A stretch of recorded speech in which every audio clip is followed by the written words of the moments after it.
Good morning, y'all. Sorry for the dark picture. Um, it is 6:32 a.m. 6 December. Oh my gosh. Again, 6 December 2017. I am sitting in the parking lot of the interim shop, and we have found a place to land and signed a 6-month lease as of yesterday as a stopgap measure to give us a place to operate for the right now, so that that gets us into just the beginning of summer-ish, not even really springtime of next year, to purchase a piece of land in the area and erect our own building, which we will do. But where I am right now is a huge provision of God, and it's a huge blessing from God. And I often tell my guys who work with me, who I lead here at this company, we talk about the confusion between provision and blessing. And basically the way that I quantify that, and I don't have any particular scripture that comes to mind for that, but I am an INTJ, intuitive, thinking, judging person. That's my intellectual, psychological profile, and I just know a lot of things, and it really bothers some people that I just know this will work. Well, why? I know it. I know that won't work. Well, tell me 3 reasons why it won't work. It won't work. So,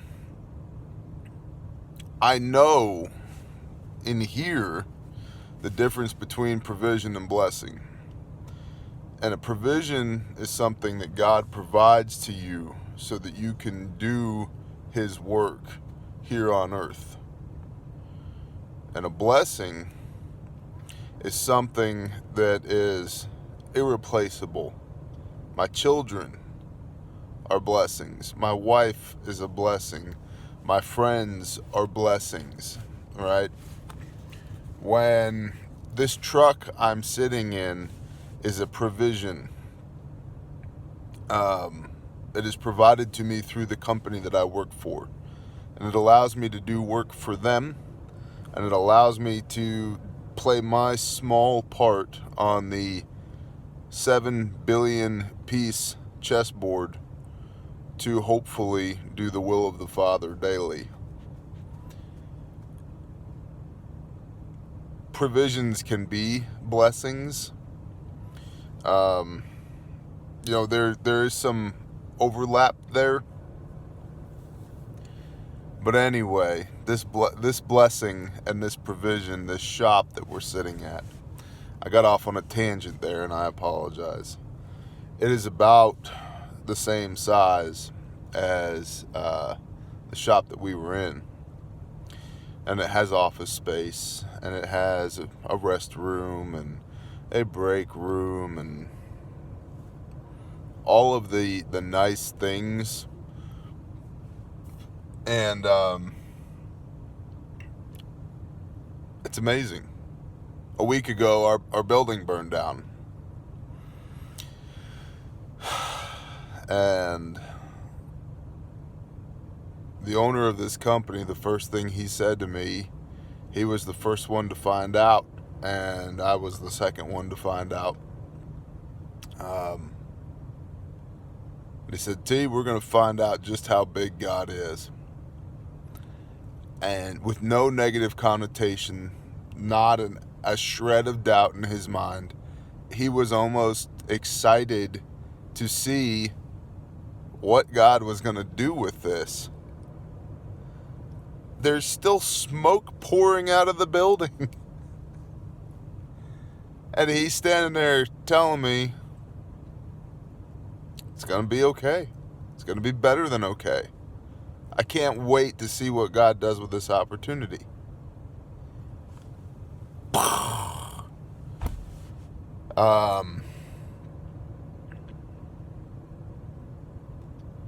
I will not attempt to verbally quantify the depth of my faith in God, but standing there looking at a building, now granted it's a building, but it's a building covered in my fingerprints. I'm the GM, the general manager. I wear whatever hat needs to be worn when it needs to be worn, you know. That building was an empty shell when we got there.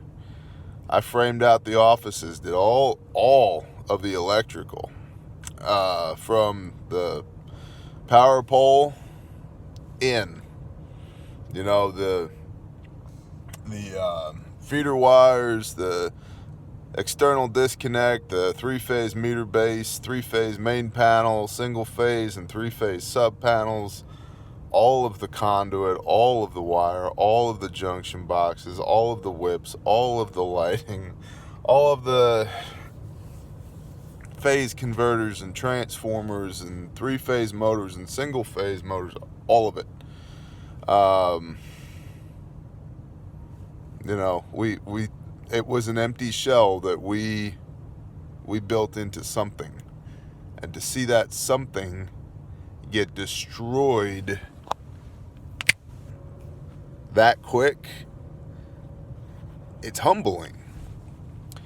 And you find yourself as a man, or I found myself as a man, wondering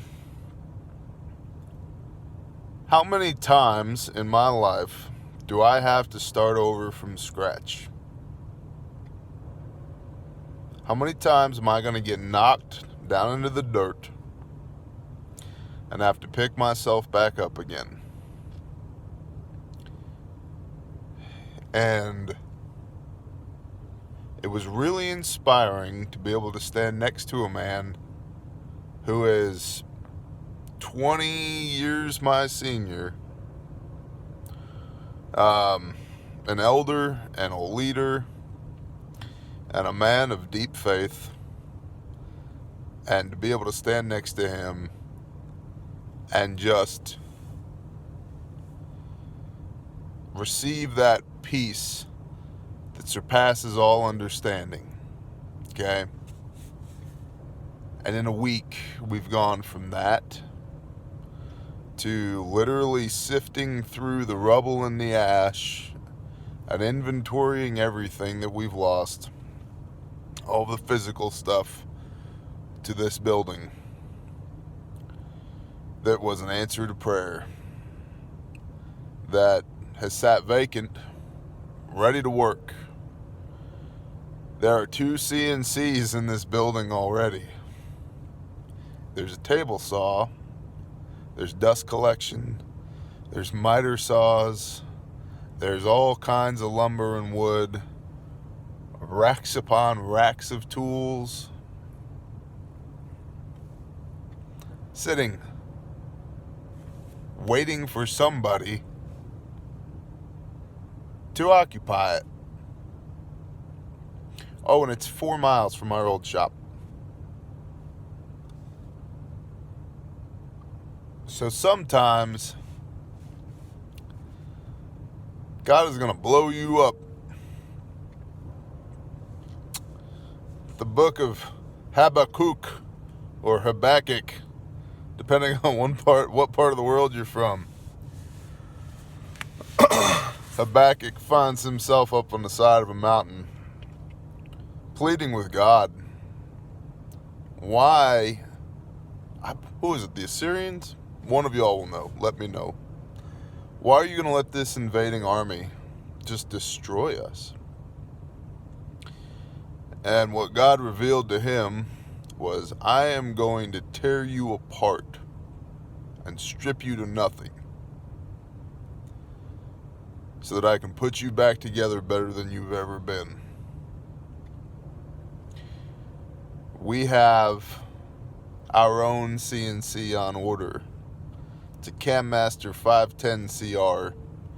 It is an incredible machine. They are working with us on price and expediting the shipping.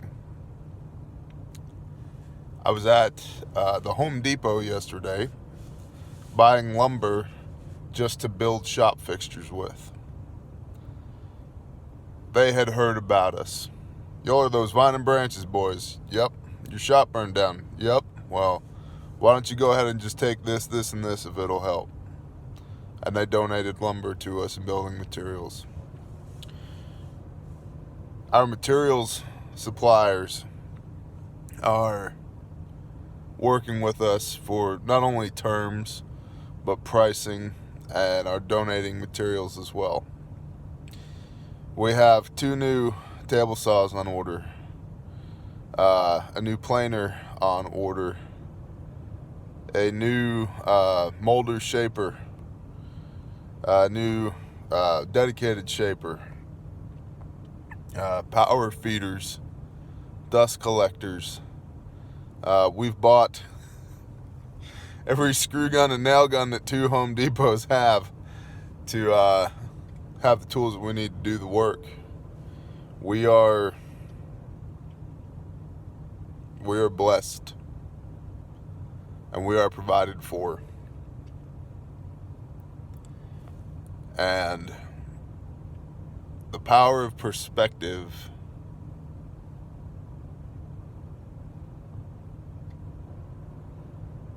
guys, get right with God. Just talk to him.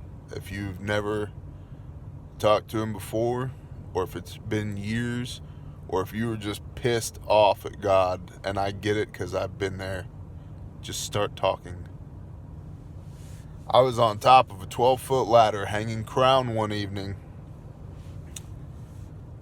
Painting crown. I'm sorry, not hanging. Painting crown. Hating life. The only one in the house, and I was yelling at God. And I screamed, this is all just a bunch of BS. I don't believe you, God. You're not real. My ladder got kicked about a solid 1.5 feet across the room. I almost fell off the ladder, barely grabbed the gallon of paint, held onto the brush that I was painting with, and my heart was climbed down off the ladder. And I stalked through that house looking for the piece of crap that kicked my ladder. There was nobody else there.